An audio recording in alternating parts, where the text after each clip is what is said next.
Hey, hello, and welcome to the training session on how to use the PPE inspection tool.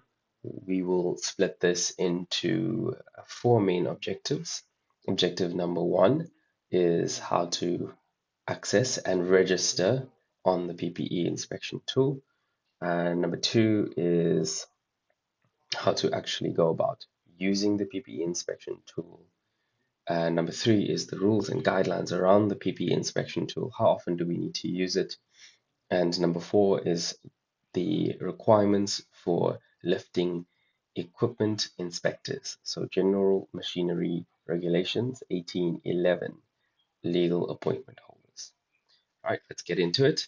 So firstly, you can see that I've got my QHSC hub open. Um, I've got it open on a desktop system, so on my laptop. Um, If you are opening it on your cell phone, the setup should be the same and the view should be identical, just with a little bit of a smaller interface. Okay, so here we are, right there below inspection tool, HSC inspection tool, and above site access registry, we have the PPE inspection tool. So I'm going to click on it. And objective one is how to register. So we're going to click create an account. I'm going to say I'm going to use the QHSE email address for this one since I already have another account created for my other one. Oops, putting it in the wrong place. Make sure you read before you put it. It's advice for myself. Okay, and the password, don't worry about seeing my password.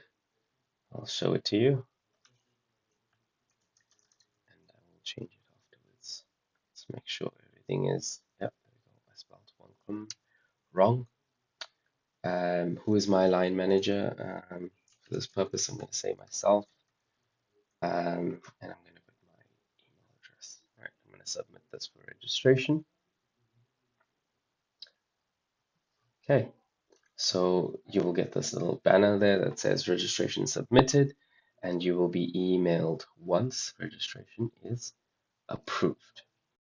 Okay, good. And once your application has been approved, or once your request has been approved, you can come back in here and log in with your own email address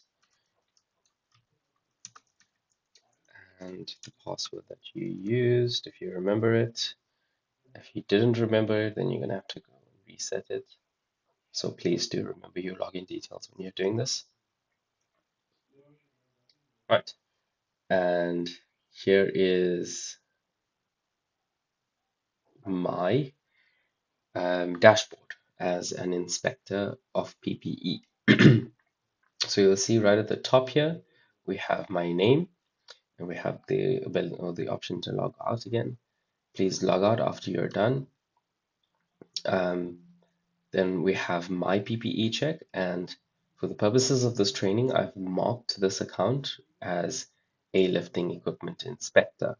So DMR 1811. So we won't go to that until the very last objective. Right, now on to objective two, which is how to actually conduct the PPE inspection. So you will see that there is a list of determined PPE already loaded up. This for me is not all applicable. So what I'm going to do is I'm going to make this suited to what PPE I actually do hold. So I'm going to click over here at my PPE. I have a hard hat, so that's fine. I have safety boots, that's fine. I don't have a high vis vest. I do have glasses. I do have gloves. I don't require hearing protection. For my work, I don't require face shield. I don't require respiratory protection. I don't require full wrist harness. And I do require my overalls, lastly. And maybe I also do have an additional piece of PPE, which is my snake gaiters. When I go to Uppington, probably going to require it down there. Or if I ever am going into the bush somewhere. Okay, so I'm going to add that in. Okay, then we click save.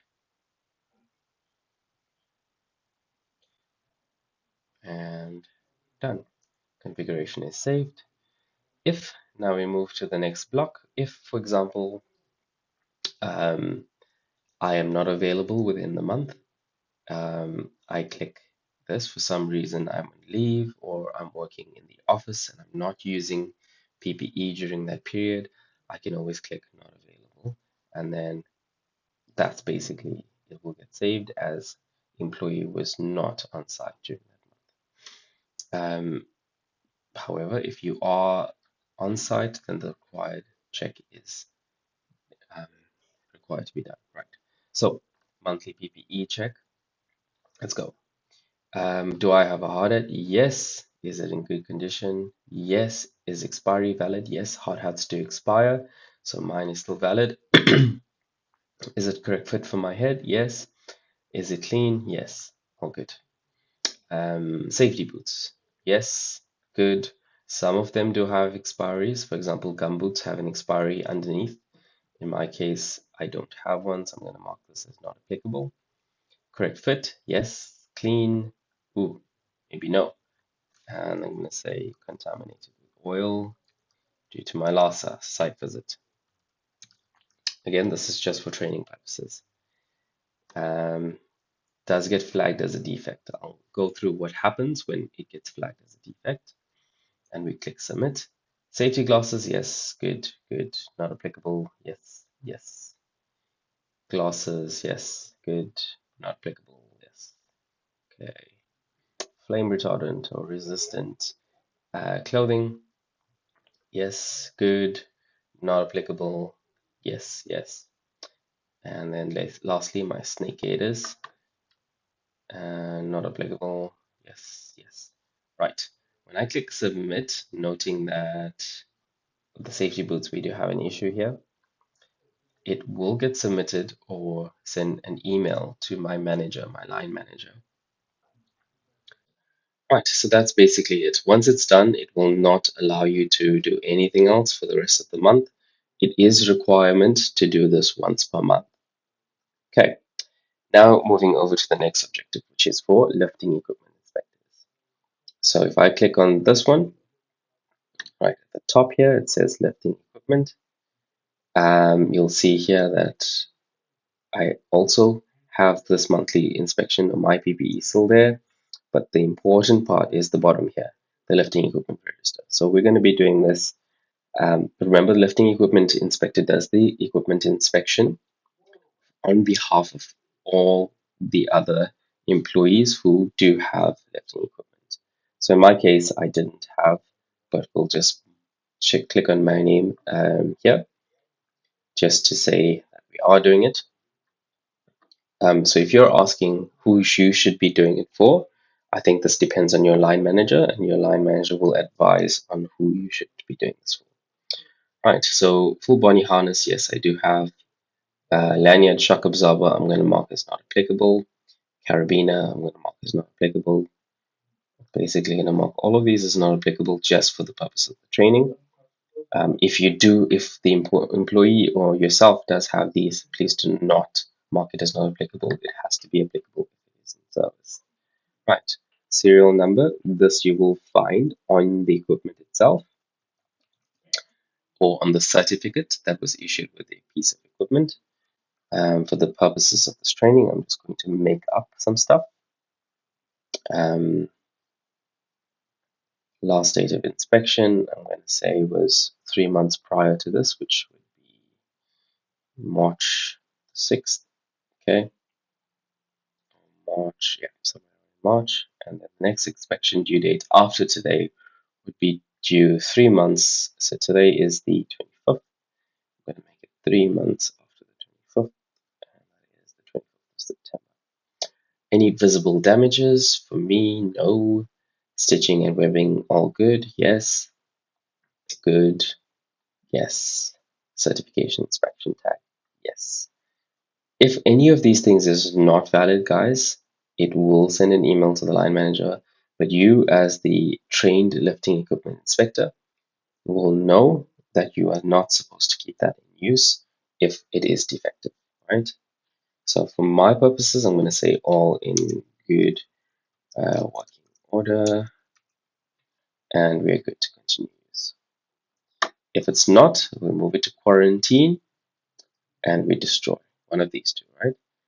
Quarantine is for hazardous. So if something is hazardous, that would need to go into hazardous waste.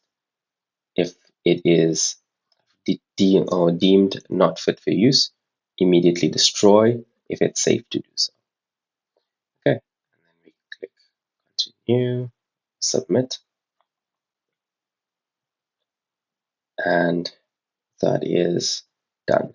Now, unlike your personal PPE check, which is only required monthly and is done by yourself, the lifting equipment is done quarterly and must be done as such. So if you miss any checks, unfortunately, there's no going back to that quarter to redo it.